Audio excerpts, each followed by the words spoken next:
Hi there. Today I'll be detailing the construction and design of this rocket that I have been working on as of late. It is made of PVC, as you can see there. It's the thin-walled PVC. It is in two sections. You can see the seam there, and the two sections are held together with screws that are connected by a cardboard tube, which also serves as the electronics bay.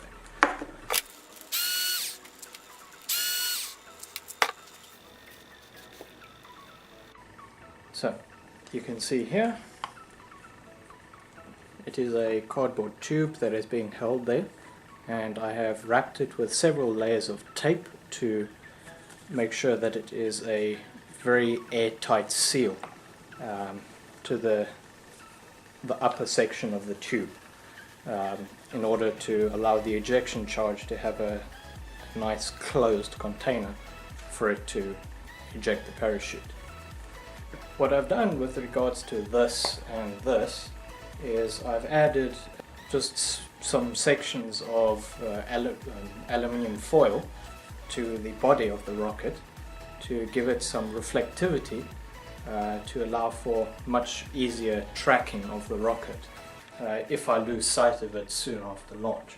So it will reflect sunlight down to us, hopefully, making it much easier to see the rocket when it's up in the air. I got this tip off Richard Narco's website. I'll leave a link in the description. There's a lot of useful information that you can find there. I highly recommend it. The next thing I'll be talking about is the nose cone. The nose cone is made out of wood. It is in two pieces because the original, it was a bit heavy for the rocket. I could feel it with and without the nose cone in it. I had to try and hollow it out, but in order to do that I had to cut off the tip so I could hold it in my lathe, which is where I made the nose cone. So I managed to hollow it out, and then I had to make a new tip, and you can just barely see the seam where they join. They are two different pieces of wood, unfortunately, but that's that. So then what I have here is the parachute, which is made of an umbrella, which I luckily managed to get a hold of in class at school, after the teacher just randomly announced who wants a broken umbrella. So this is a rather large parachute. It's like a normal sized umbrella, which I have converted into a parachute literally just by removing the frame and attaching strings to the ends there. They do snag occasionally, but you just have to wrap them properly. Then the next part is this plunger, which is also made of wood. It is a very nice airtight seal inside there. Oh, I forgot to mention, the plunger, the purpose of that is for when the ejection charge fires, it produces a lot of hot gas, and because everything is sealed inside, it pressurizes, and when it does that, it'll push everything out. Now, in order to stop the parachute from being burnt, that plunger is there to seal it, so it serves to protect the parachute and to push it out. Everything is attached by a strong piece of cord. This one is just, the plug has a hole in it which allows the thread to come through, and then this is then attached to the cardboard tube inside here. So you can see how it is attached to a hook, which it then goes through and then attaches to everything else that I just showed you.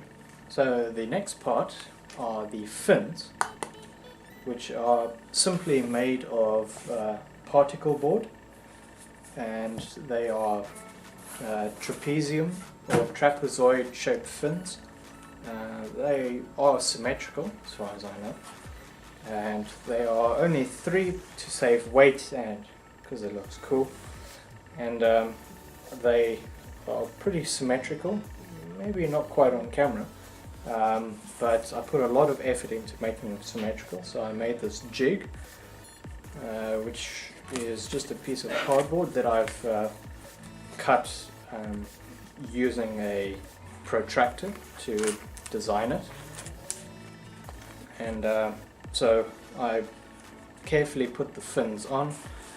I made markings to make it parallel, and then I simply slid this over the fins, held them on with elastic bands, and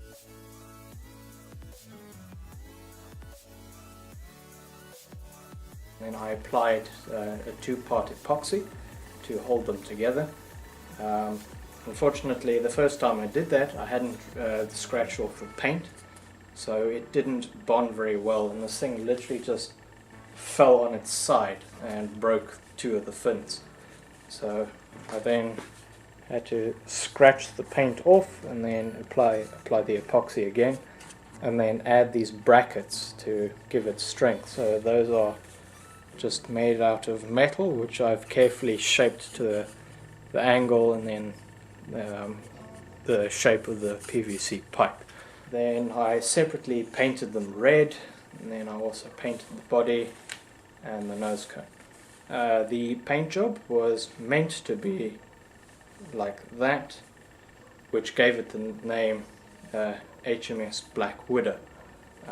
Unfortunately, after one of the screws had broken through the cardboard tube that was holding it, I had to readjust where it was, so it is now like that, which still looks decent, but doesn't look like it should. Got the name Black Widow because it looks like the underbelly markings of a black widow. Okay, so the next part I'll be discussing is the electronics. The circuit that I used is a simple 555 timing chip. It only has 1, 2, 3, 4 separate components plus a battery. The core of the circuit is just one of these little 555 timing chips. These are surprisingly cheap for a chip. This I paid 3 Rand for, which is this much in dollars. It has got a capacitor, some resistors, an LED which is used to consume the power after the circuit is triggered. I will go into more detail on the diagram that I used to draw this up now. Alright, so I am in a program called Tinkercad. It is a very useful online software that I use to design the rocket timer. It allows you to visualize basically what your circuit will look like. It shows you what the parts look like instead of having just the normal circuit diagrams. So with this I'll try and explain how the circuit works, and then from this diagram or this illustration you can see how to make it, as I have color coded all the wires here. So the way I understand how it works is this 555 timing chip reads how the charge of this capacitor after you've turned on the 2 switches here, which this one is just the on-off switch, and this is that spring type switch that has the insulator that gets removed on takeoff. Obviously I can't put that in here, so I substituted just for a normal switch. So they both get turned on. Then once it has reached a certain charge, which is determined by the size of the capacitor and the resistor that is allowing current to flow through it. So once it reaches a certain charge, then it puts power to the output, which then will turn on the light bulb. The circuit that I have on the rocket currently is this version, which is the same as this one, just without this transistor. So the way it works is this one is set up for 5 seconds, that you can see it counting there. So it will turn this light on after 5 seconds. You can change that by playing with the values here. So once it has reached a certain charge, and then once it has given its output, and then you switch the circuit off. As far as I know, what it does is this LED then drains the capacitor. So once it's been drained, then circuit is ready to reset. So this LED basically resets the capacitor. So the reason why I have two different circuits here is, well, two similar circuits, is because I did not have a transistor, which I would have liked to have. Now what a transistor does, it amplifies the signal. So this output is quite weak, but if you have a large enough battery, then it will be able to cope with that weak signal. But I find that if your battery, your 9-volt battery, is less than 1.5 amps, which you can check with your ammeter, then it will not be strong enough to set off the igniters I use. Maybe if you use a Christmas bulb, then it will be enough, but it has to be 1.5 amps or above. But if you have one of these transistors, specifically an NPN transistor, negative, positive, negative, I like to think about it like the middle where its output is going through it. That is the type of signal it's putting through, a positive, so it is giving current when it's being powered. One thing I forgot to mention was the values of the components. So you can read the values here. So that's for the capacitor, this is for the one resistor, that is for the other resistor, and yeah, this is just taking the place of the ejection charge, because it is effectively the same thing. It is something that glows when charged. Then it has two switches. One is just one of these slide switches, which is just one of these that I've wired into it. Here I have a type of switch that I've made, which is just, I believe it's called a reed switch, which is just two pieces of copper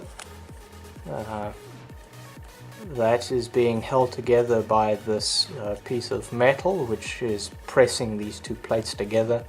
So this, when I've got the piece of paper or insulator between the two plates, that opens the circuit, and then the switch is normally open as well.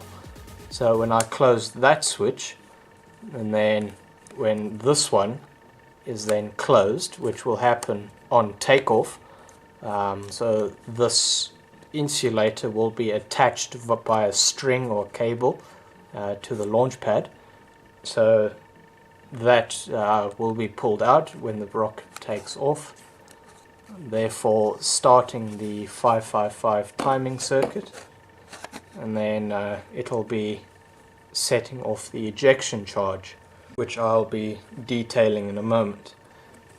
Then, to separate the parachute and ejection charge compartment from the electronics bay, I have this wooden plug that I made. It is just a piece of wood that I got from our deck, from the spare wood, and I turned it on my lathe, and then I made it so it would fit very comfortably inside there.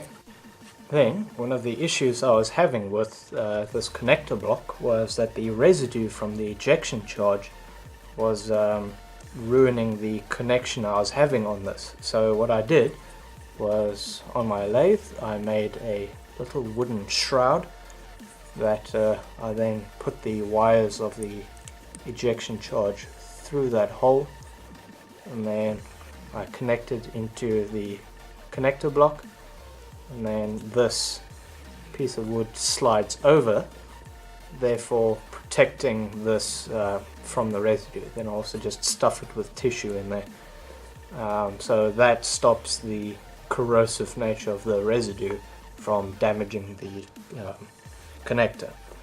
So I will now be going over how the ejection charge works. So the way I make my igniters is a method that was detailed on Richard Naka's website. I'll try and put a link in the description. So it is made of this double-stranded wire that has been trimmed or stripped at both ends. So I just cut the plastic with scissors. And one very useful tip that I can give is, as you pull the plastic off, just twist it slightly.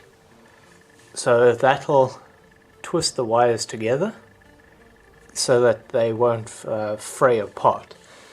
So you trim them all, each edge, and then what you do is you go to the one side, and then you take a piece of wire. This one is probably just about a millimeter wide, and then you wrap the sides or the wires around it, and that'll give you loops to put the very thin strand of steel wool through, which is what will be used to ignite the igniter.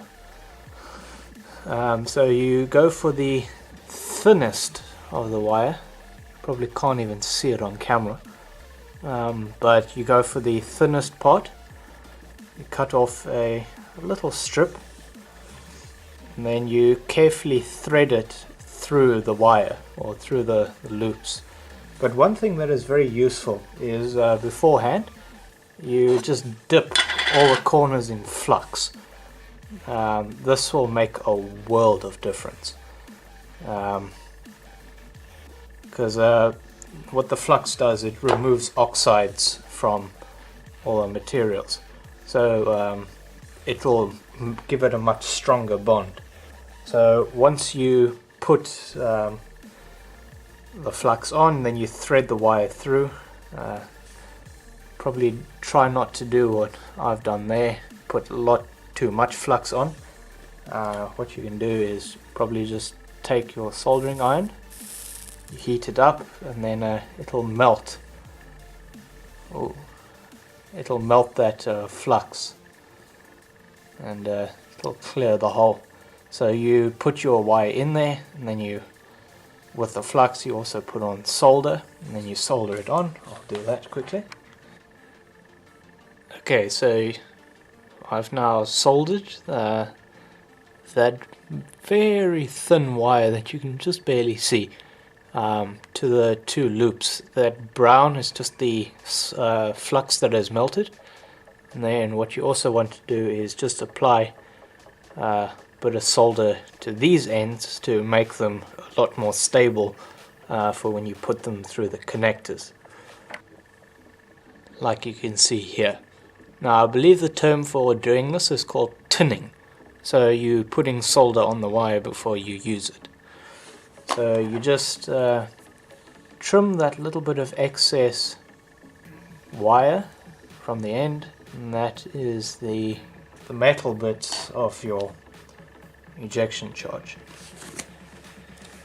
So the next part of it is you make a paper tube to hold the ejection charge. I find that what works is a piece of paper that is 1.5 centimeters by 7.5 centimeters, and then you roll it around a pencil, and then you tape it up, and then you've got a nice tube. And then you insert the igniter into the tube, probably only about that much, just so it's in there, and then you hot glue it in. And then once you hot glue it, make sure to try and keep it in the center as much as possible. So then you've got a tube, and then you've got it hollow in the top, and then you put in the ejection charge, which is crimson powder, which is detailed on Richard Naka's website. I'll put a link to it. Okay, so the crimson powder is by name a crimson color.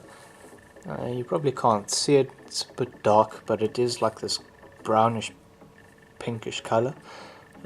It is made with ascorbic acid, which is vitamin C. You can use vitamin C pills or pure vitamin C powder.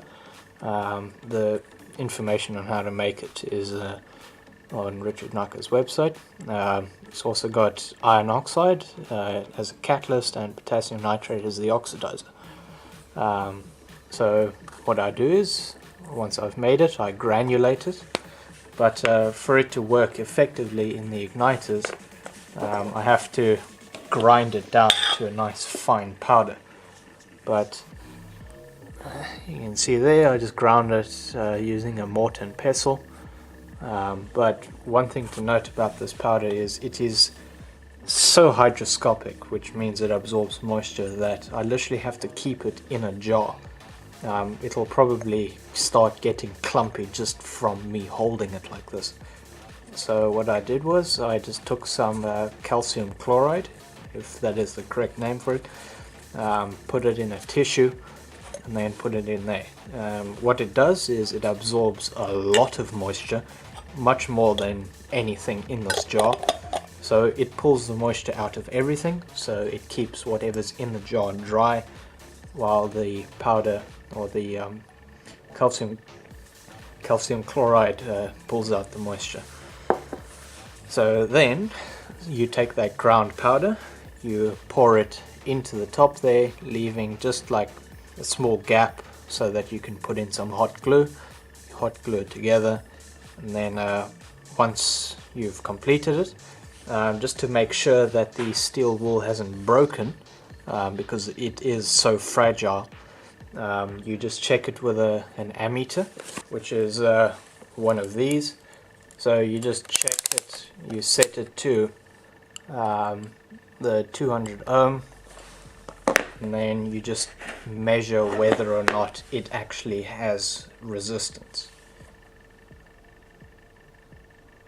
So if a number comes up, it can vary between like 3 and 1, doesn't really matter, as long as it has a connection that shows you that there is a connection and that the igniter should work.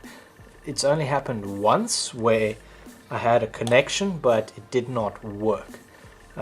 All the other times it has successfully fired. So that is the igniter. I think I showed earlier how it works with the shroud.